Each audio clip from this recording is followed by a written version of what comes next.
రాజకీయ విశ్లేషకులు పుల్లారావు గారు జాయిన్ అవుతున్నారు ఢిల్లీ నుంచి. పుల్లారావు గారు వెల్కమ్ అండి. థ్యాంక్ యూ చెప్పండి సార్. ఏంటి సింగిల్ డిజిట్ నుంచి బీజేపీ దాదాపు 50 స్థానాలు అంటే 40-50 మధ్యలో మనకి ట్రెండ్ కనపడుతోంది. ఆప్ 28 స్థానాలు అంటే 20-30 నుంచి ఇందాక నుంచి అటు ఇటుగా మూవ్ అవుతుంది. What's your take sir? అంటే మీ అనాలిసిస్ ఏంటి, ఎట్లా చూస్తారు దీన్ని?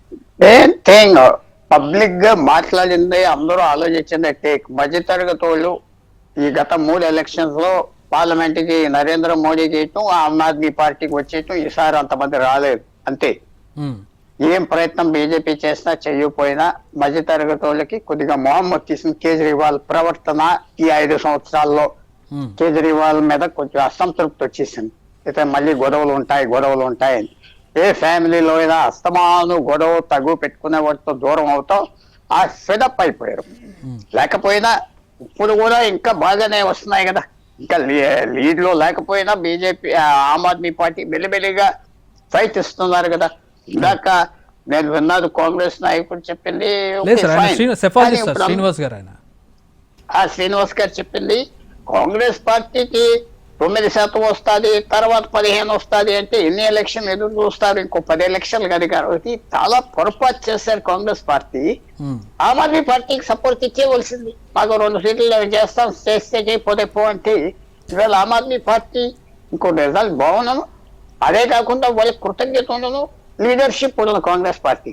ఇప్పుడు ఆమ్ ఆద్మీ పార్టీ ఓడిపోతే కాంగ్రెస్ పార్టీని బ్లేమ్ చేస్తాడు, ఆమ్ ఆద్మీ పార్టీ గెలిస్తే కాంగ్రెస్ పార్టీని హఠావ్ చేసేస్తాడు ఇండియా అలయన్స్ నుంచి ఆల్రెడీ చెప్పాడు. సో అది కాంగ్రెస్ పార్టీ కూడా బలపరిస్తే ఆమ్ ఆద్మీ పార్టీ రిజల్ట్ ఇంకా బాగుంది. మనం చూడవలసింది ఏంటంటే ఎలక్షన్ 2 గంటల కాంగ్రెస్ పార్టీ ఓటు బ్యాంక్ పరంగా ఎంత సిగ్నిఫికెంట్ గా ఉంటుంది ఆప్ మీద ప్రభావం అంటే ఈ ఫలితాల్లో? 5% 3% ముస్లిం ఓట్స్ లో 10% ఓట్లు కాంగ్రెస్ తీసుకుని ఉంటుంది. నియోజకవర్గంలో 40% ఓట్లు ఉంటే ముస్లింలో 10%, కాంగ్రెస్ కు 15 వేసి ఉంటారు. అది ఆమ్ ఆద్మీ పార్టీకి ఇస్తే బాగున్నాను కదా, అది ప్రాబ్లం.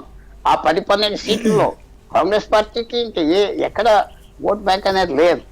ముస్లింలు ఏంటంటే కొంచెం సింపతి కాంగ్రెస్ పార్టీ మీద చూపెడతాం మొదలు పెట్టారు. అస్తమానం ఆయన ముస్లింస్ గురించి మాట్లాడుతున్నారు కాబట్టి రాహుల్ గాంధీ, అది ఓడిపోయినా పర్వాలేదు వేద్దామని ఒక సెక్షన్.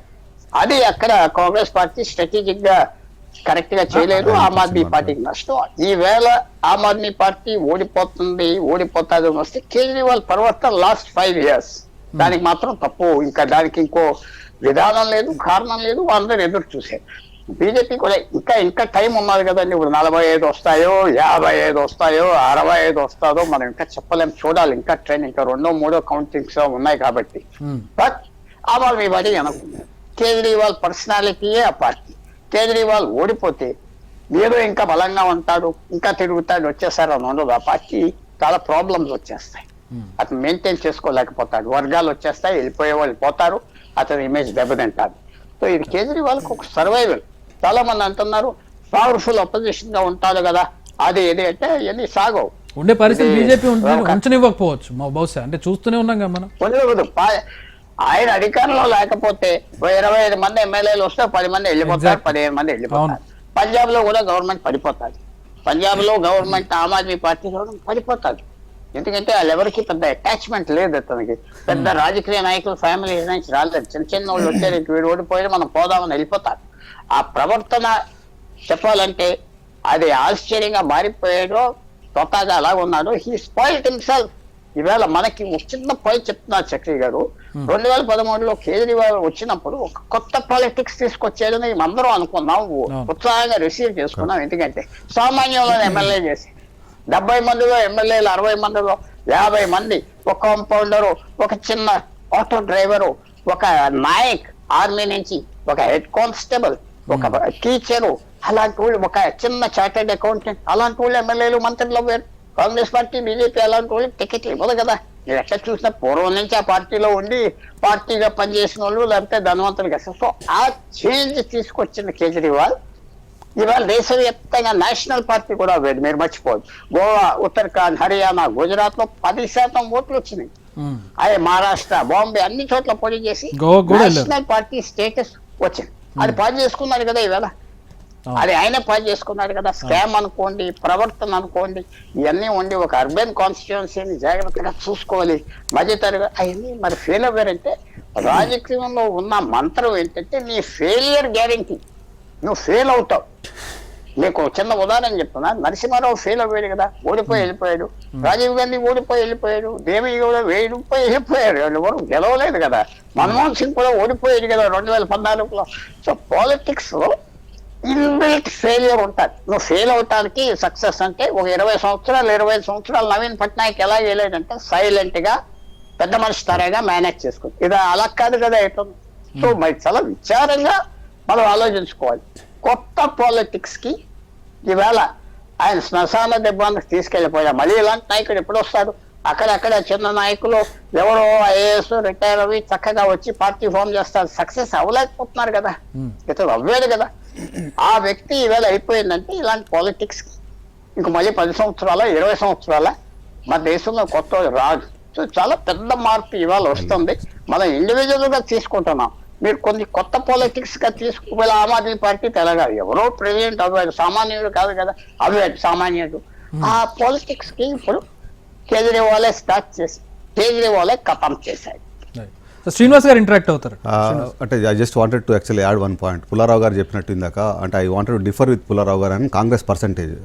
పుల్లారావు గారు ఏమంటారంటే 15% కాంగ్రెస్కి వచ్చింది, అది అడ్వాంటేజ్ అవుతుందా? కాంగ్రెస్ పార్టీను కలిపి పోటీ చేస్తే అడ్వాంటేజ్ అయితే, కలిసి పోటీ చేస్తే డెఫినెట్గా ఒక పార్టీకి అడ్వాంటేజ్ అవుతుంది. There is no doubt in that.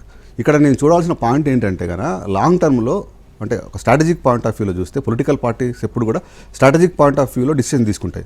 So Congress party తీసుకున్నటువంటి నిర్ణయం మంచి నిర్ణయం. ఎందుకు మంచి నిర్ణయం అంటే కనుక ఒక్కసారి డేటా చూస్తే 2013లో మనం చూస్తే కాంగ్రెస్ పార్టీకి ఓన్లీ 11% ఓటింగే జరిగింది, కానీ వాళ్ళకి 8 సీట్స్ వచ్చినాయి. మరి ఇప్పుడు లాస్ట్ టైం ఎలక్షన్లో 2 ఎలక్షన్ తీసుకుంటే ఒకసారి 17% వచ్చింది ఓట్లు, అంటే సీట్స్ ఏం రాలేదు. ఒకసారి 4% to 6% మధ్యలో వచ్చింది. సో అప్పుడు కూడా సీట్లు ఏం రాలేదు. మరి ఇప్పుడు ఆ ఓట్ పర్సంటేజ్ ఒక 15-17కి వస్తే డెఫినెట్గా కాంగ్రెస్ పార్టీకి అడ్వాంటేజ్ అది.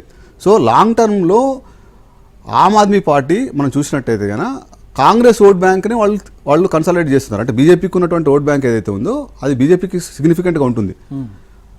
ఆమ్ ఆద్మీ పార్టీ ఎవరిదైనా ఓట్ బ్యాంక్ తీసుకుంటుంది అంటే ఎవరు తీసుకుంటుంది? కాంగ్రెస్ పార్టీ తీసుకుంటుంది. దానివల్ల ఎవరికి బెనిఫిట్ అవుతుంది?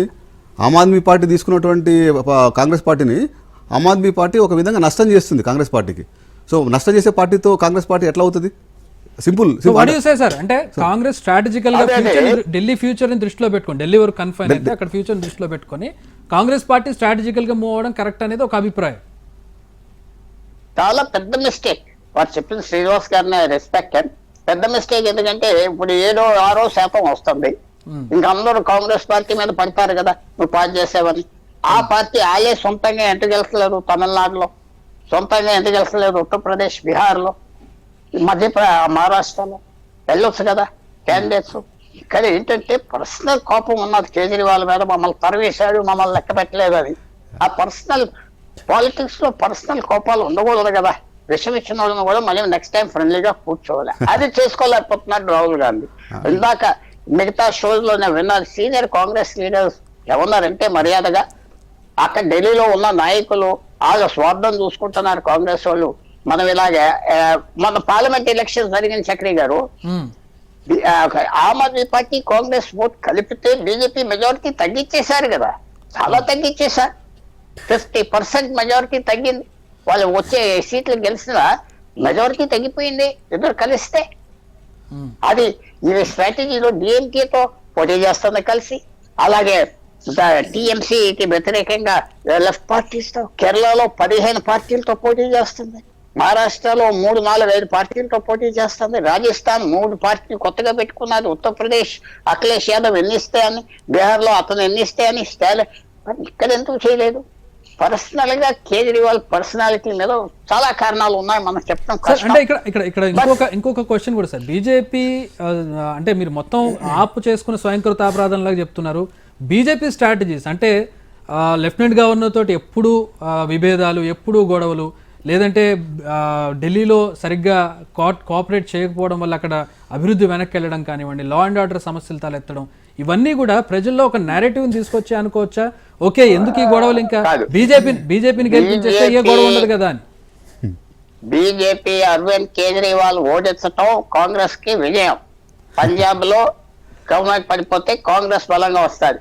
ఇక్కడ ఢిల్లీలో కేజ్రీవాల్ పోతే కాంగ్రెస్ పెరగవచ్చు. Yes, that's a strategy. మూడోది, ఇండియా అలయన్స్ లో కాంగ్రెస్ పార్టీని వ్యతిరేకించేవాడు లేదు. ఈవేళ తెలంగాణలో, మన తెలంగాణలో కాంగ్రెస్ పార్టీ ఎలాగ అధికారంలో వచ్చింది, బీజేపీ కేసీఆర్ మీద పడింది 5 సంవత్సరాలు. వాళ్ళు పోయారు, ఈయన బీజేపీ పోయింది, మధ్యన కాంగ్రెస్ వచ్చింది. సో ఇది చాలా పెద్ద స్ట్రాటజిక్ మిస్టేక్ బీజేపీ చేస్తుంది. కేజ్రీవాల్ ఉండటం వల్ల పంజాబ్ కాంగ్రెస్ ఓడిపోయింది. కేజ్రీవాల్ ఉండటం వల్ల గోవాలో, ఉత్తరాఖండ్ లో బీజేపీకి మెజారిటీ వచ్చింది. హర్యానాలో కొన్ని సీట్ల మెజారిటీ వచ్చింది.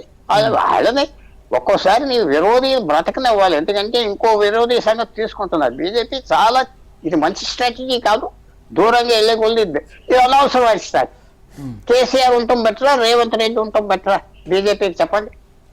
ఇక్కడ కేజ్రీవాల్ ఉండటం బెటరా? ఇప్పుడు ముఖ్యమంత్రి ఎవరో వస్తారు ఢిల్లీలో, బీజేపీకి ఏం చేస్తాడు? కొత్తగా 7 ఎంపీలు వచ్చారు, ఇంకేం కావాలి వాళ్ళకి? అంతా ఏంటంటే, మొన్న నరేంద్ర మోడీకి మంచి మెజారిటీ రాలేదు జూన్ 2024లో. ఇప్పుడు ఏదో రాష్ట్రం గెలవాలి, రేపు ట్రంప్ దగ్గరికి వెళ్తాడు, ఢిల్లీ గెలిచాం, ప్రపంచం అంతా మళ్ళీ మేము పైకి వచ్చామని చెప్పుకుంటాం. కానీ కేజ్రీవాల్ ఓడిపోతే బీజేపీకి పెద్ద సెట్ బ్యాక్. మీరు దూరంగా ఆలోచించాలి. పంజాబ్ లో వీక్ అయిపోతాడు, ఢిల్లీలో వీక్ అయిపోతాడు, మిగతా చోట్ల గైర్హాజరు అవుతాడు. మళ్ళీ కాంగ్రెస్ బలం న్యాచురల్ గా మెల్లిగా వస్తాయి. మొన్న బడ్జెట్ లో ప్రకటించినటువంటి ఐటీ వెసులుబాటు, ఇన్కమ్ ట్యాక్స్ వెసులుబాటు ఎంతవరకు ఫెచ్ అయింది అనుకోవచ్చు? ఏమి జీరో. ఎంతమందికి 13 లక్షల ఆదాయం ఉన్నదండి మధ్యతరగతి వాళ్ళకి? 1,25,000 ఆటో డ్రైవర్లు వాళ్ళ ఫ్యామిలీస్ ఉన్నారు ఢిల్లీలో. ఎంతమంది నెలకి 1,50,000 సంపాదిస్తున్నారు, ₹1,00,000? అదే జీరో. ధర పెరుగుదల. లేకపోతే బీజేపీకి మనం ఇంకా చూడాలి, ఇంకా చెప్పలేం. 70 సీట్లలో 65 రావాలి. వస్తాయో చెప్పలేం, ఎందుకంటే 3 కార్నర్ ఫైట్ ఉన్నది. స్వీప్ రావచ్చు, ఆమ్ ఆద్మీ పార్టీకి వచ్చినట్టుగా 63 రావచ్చు. కానీ బీజేపీకి బలం లేదు. పబ్లిక్ లో మెల్లిగా మధ్యతరగతి వాళ్ళు వీడి మీద వేసుకొచ్చి వచ్చారు. ఎందుకంటే ఆర్థిక వ్యవస్థలో బీజేపీ ఫెయిల్ అయిపోయింది. ఆర్థిక వ్యవస్థ సరిగ్గా చేయట్లేదు. ధర పెరుగుదల కంట్రోల్ చేయలేకపోతున్నారు 5 సంవత్సరాలు బట్టి. ఇవన్నీ అదేదో బడ్జెట్ లో చేశారు, ఊరుకునే హూప్లా. అది ఇచ్చాం కదా, మీకు ఇచ్చాం కదా అంటే, నాకు ఇవ్వకపోయినా మీకు ఇచ్చానని ఆనందపడాలి నేను. సో అదేం లేదు.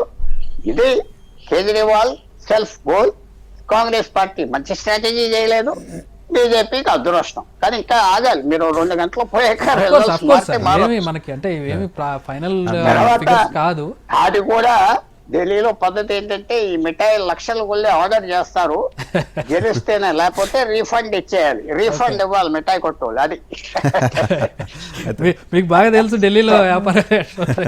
అదే ఆ పడిపోతారు డబ్బాలు, రీఫండ్ ఉన్నది, ఆ సిస్టమ్ ఉన్నది ఇక్కడ. ఎందుకంటే ఓడిపోతే ఏం చేస్తారు లడ్డూలతో. So thank you sir, thank you.